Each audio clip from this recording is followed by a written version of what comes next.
మేమైతే evening 3 o'clock అయితే వైజాగ్కి start అయిపోయాం అందరం కలిసి కార్లో. దాని తర్వాత ఇక వీడమైతే మా బుడ్డోడు మేము టీ కోసం అక్కడ ఆపితే ఇక స్నాక్స్ కొన్ని ఇచ్చినాక ఏడుస్తూనే ఉన్నాడు. వెనక తిరిగి మమ్మల్ని కొడుతూ ఉన్నాడు వీడైతే. మేము వైజాగ్కి వెళ్ళగానే కైలాసగిరి హిల్స్ అయితే విజిట్ చేసాం. ఇంకా అక్కడైతే మా బుడ్డోళ్ళు ఇక ఆడుకుంటూ ఉన్నారు. వాడైతే కారు ఎక్కమంటే ఫస్ట్ బలవంతంగా ఎక్కించిన భయపడ్డాడు. దాని తర్వాత ఇక వాడంతా దిగమంటే దిగకుండా ఆడుకుంటున్నాడు. దాని తర్వాత గుర్రం కూడా ఎక్కారు. ఆ గుర్రం కూడా దిగమంటే అస్సలు దిగనని ఏడుస్తున్నాడు. కష్టం మీద ఇకైతే దింపేసాం వాళ్ళిద్దరిని. దాని తర్వాత మేము కనక మహాలక్ష్మి అమ్మవారి టెంపుల్ అయితే విజిట్ చేసాం. అయితే మా ప్లాన్లో లేదు, మేము అనుకోకుండా వెళ్ళిపోయి అమ్మవారే రప్పించుకున్నారు అనేసి హ్యాపీగా ఫీల్ అయ్యాం. బట్ దర్శనానికి అయితే 3 hours టైం పట్టింది. దాని తర్వాత లంచ్ చేసి మేము ఇక్కడ ఒక మ్యూజియం ఉంటే మ్యూజియం విజిట్ చేసాం. ఇది సముద్రం నుంచి కొట్టుకొని వచ్చిందంట. దాని తర్వాత ఏరోప్లేన్ ప్రదర్శనశాల అని ఉంది ఇక్కడ. అక్కడ పక్కనే ఒకటి ఆఫర్ పెట్టారు. ఒకటి టికెట్ తీసుకుంటే ఇంకోటి ఫ్రీ అనేసి ఇక రెండింటిని కూడా విజిట్ చేసి ఏంటంటే మొత్తం ఇందులోనేమో ఎవరు అంటే పైలట్స్ వాళ్ళందరూ ఉంటారు కదా, ఎవరైతే వర్క్ చేస్తారో ఏంటి అనేసి, ఎవరి పొజిషన్స్ ఏంటి అనేసి ఇందులో ఉంది. ఇంకా ఇదంతా మేము విజిట్ చేసి వీళ్ళైతే మా బుడ్డోళ్ళని పట్టుకోలేకపోయా, మొత్తం వాటిని ఊపుతున్నారు, ఆ బాక్సెస్ని గుద్దుతున్నాడు మా బుడ్డోడైతే. నేను ఈ వీడియోలో ఒకటి చెప్పాలనుకున్నాను. అందరికి ఎవరైతే నన్ను ఫాలో అవుతున్నారో, నా వీడియోస్ చూస్తున్నారో, నేనైతే యూట్యూబ్ స్టార్ట్ చేయడానికి రీజన్ ఏంటి అంటే పూర్ పీపుల్కి నాకు తోచినంత సహాయం చేద్దాం అనేసి. ఎందుకంటే మేమేమో అంత రిచ్ కాదు. ఇప్పుడు అనొచ్చు ఎవరైనా మీరు చేయొచ్చు కదా యూట్యూబ్ నుంచి వచ్చే మనీతోనే చేయాలనేసి. ఎందుకంటే మేము పూర్ అండి, అందువల్ల స్టార్ట్ చేశాను. దాని తర్వాత ఇక్కడ ఒక వైజాగ్ అనేది ఉంటుంది. దీన్ని చూస్తే మనకు ఒక ఐడియా అనేది వచ్చేస్తుంది. అంటే ఇందులో ఎక్కడెక్కడ ఏం ప్లేసెస్కి వెళ్ళాలి అనేసి. ఎవరైనా తెలియకుండా వెళ్ళినా కానీ ఇక్కడ అన్ని ప్లేసెస్ ఏమేమి మెయిన్ ప్లేసెస్ ఉంటాయి అనేసి ఉంటుంది. దాని తర్వాత మేము నెక్స్ట్ అయితే బుర్రా గుహలకి ఎర్లీ మార్నింగ్ 6 o'clockకి ట్రైన్ ఎక్కాం. మేము 6 o'clock అయితే ట్రైన్ స్టార్ట్ అయిపోయాం. ఇక్కడ మెయిన్ థింగ్ ఏంటి అంటే మేము నైట్ డ్రెస్సుల మీద వెళ్ళిపోయాం. ఎందుకంటే ఫస్ట్ అయితే మేము అక్కడికి వెళ్ళిన తర్వాత రూమ్ తీసుకుందాం అనుకున్నాం.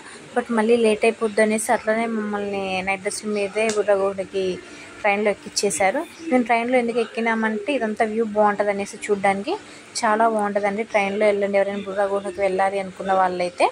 దాని తర్వాత మేము ఇక్కడ చూడండి, అక్కడున్న శివపార్వతులు మీకు డైరెక్ట్ వెళ్తే మంచిగా కనిపిస్తుంది. ఇక్కడేమో వాటర్ పడి బ్రెయిన్ షేప్లో ఆకారం వచ్చింది చూడండి ఎంత. ఇదైతే నాకు భలే మంచిగా అనిపించింది అది చూస్తుంటే. దాని తర్వాత అయితే అక్కడ 2 minutesకి ఒకసారి శివలింగం పైన వాటర్ పడతాయంట.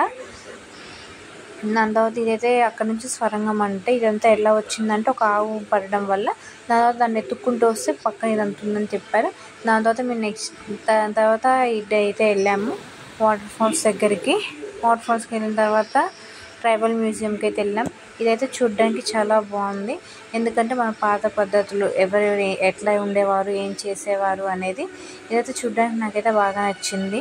ఇంకా అక్కడైతే కాసేపు ఉంటే బాగుండు అన్న ఫీల్ అయితే వచ్చింది. ఇదంతా మేము విజిట్ చేసేసాం. నేను ఇట్లా వీడియో తీస్తుంటే మా వాళ్ళు ఫాస్ట్గా వెళ్ళిపోయారు. ఫస్టే నేను ఒక సైడ్ అయిపోయా, వాళ్ళు ఒక సైడ్ అయిపోయారు. కాసేపు భయం వేసేసింది నాకు, ఎక్కడ తప్పిపోతానేమో అని. దాని తర్వాత మళ్ళీ కలుసుకున్నాం. ఇక దాని తర్వాత ఇలా వీడియోస్ అన్నీ తీసేసాం. చూడండి పాత పద్ధతిలో ఎట్లా ఉండేవారు, ఏం చేసేవారు అనేది మొత్తం ఈ వీడియోలో అనేది ఉంది. ఇది చూస్తూ ఉంటే చూడబుద్దయింది. ఇక వాడే మా బుడ్డోడు అవన్నీ చూసుకుంటూ వెళ్ళిపోయాడు. ఇక్కడ బాగానే ఎక్కువ అరవకుండా గోల చేయకుండా బాగానే ఉన్నాడు. యాక్చువల్లీ ఏంటంటే మేము ఇది విజిట్ చేసిన తర్వాత వాటర్ ఫాల్స్కి అయితే వెళ్ళాము. మేము వాటర్ ఫాల్స్కి వెళ్ళి బాగా ఎంజాయ్ చేద్దాం అనేసి అయితే అనుకున్నాము. బట్ మేము అనుకుంది ఒకటి, అక్కడ అయ్యింది ఒకటి. ఎందుకంటే ఫస్ట్ మేము ఒక వాటర్ ఫాల్స్కి అయితే వెళ్ళి అక్కడ పైనుంచి వాటర్ ఫాల్స్ అనేవి పడితే జస్ట్ నార్మల్గా ఏదో కాలంలో పోయినట్టు పోతున్నాయి. దాని తర్వాత నా ఫుడ్స్ వల్ల వాటర్ ఫాల్స్కి అయితే తీసుకెళ్ళాను.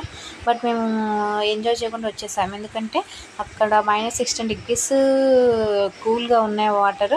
అప్పటికి నార్మల్గా నడుచుకుంటూ వెళ్తుంటేనే చలి పెట్టింది. ఇంకా మేము వాటర్లో తడిచామంటే లేవంలే అనేసి మళ్ళీ ఇంకెమ్మటే బ్యాక్ వచ్చేసా. జస్ట్ నార్మల్గా వ్యూ ఎలా ఉందో చూసేసి. ఇది ఆదివాసీ దేవాలయం అంట.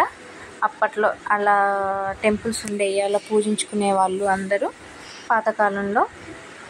ఇంకా అలా ఈ ట్రైబల్ మ్యూజియం మొత్తం అయితే చూసేసాం. మేము వైజాగ్ వెళ్ళినప్పుడు కూడా ఆర్కే బీచ్కి మమ్మల్ని ఎలా వచ్చేది, ఎందుకంటే అక్కడ అలలు అనేవి ఎక్కువగా వస్తున్నాయి అనేసి పంపించలేదు. మేము పక్కన ఉన్న వేరే బీచ్కి అయితే వెళ్ళిపోయాం. నాకు ఆ వాటర్లో అయితే మునుగుద్ది కాలే. మా అక్క వాళ్ళు అయితే బలవంతంగా నన్ను ముంచేశారు. ఊపిరాడలేదు, ఫస్ట్ భయం వేసింది. ఇక్కడ నేనైతే మునగలేదు. మా అక్క వాళ్ళు మా చెల్లి వాళ్ళు అయితే ఫుల్ ఎంజాయ్ చేశారు ఆ బీచ్లో.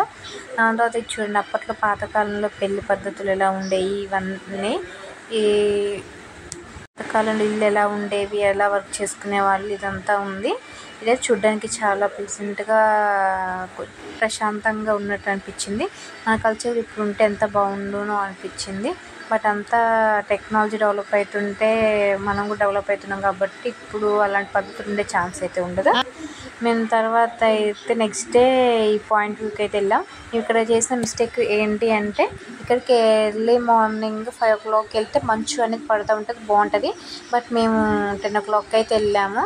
దాని తర్వాత కాఫీ ప్లాంట్స్, ట్రీస్, మిరియాల చెట్లు ఉండే ప్లేస్ని అయితే విజిట్ చేసాం. బంగాళవాస అంటే దీని పేరు. దాని తర్వాత ఫొటోస్ అయితే దిగాం. తర్వాత అన్నవరం వెళ్ళాం. నైట్ అన్నవరం వెళ్ళి డైరెక్ట్ ఇంటికి రిటర్న్ అయిపోయాం. ఈవినింగ్ వెళ్ళటం వల్ల అన్నవరంలో దర్శనం అయితే చాలా ప్రశాంతంగా జరిగింది. మేము వెళ్ళినప్పుడైతే రష్ ఎవరు లేదు. స్వామివారిని కూడా మనసారా చూసుకున్నట్టు అనిపించింది. మేమైతే బుర్రా గుహ అయితే కిందికి దిగి పైకి ఎక్కలేకపోయాం. ఎందుకంటే మనం ఎంత దూరం అయితే వెళ్తూ ఉంటామో అంత దూరం మళ్ళీ బ్యాక్ నడుచుకుంటూ రావాలా. బట్ మేమైతే చాలా అలసిపోయాం. మాకు అక్కడే అటు ఇటు 2 hours టైం పట్టింది. చాలా కష్టం అయిపోయింది బుర్రా గుహలోకి వెళ్ళడం. మొత్తానికి అయితే ట్రిప్ ఎంజాయ్ చేసేసాం. ఈ వీడియో మీకు ఎలా అనిపించిందో కామెంట్ చేయండి. Thanks for watching.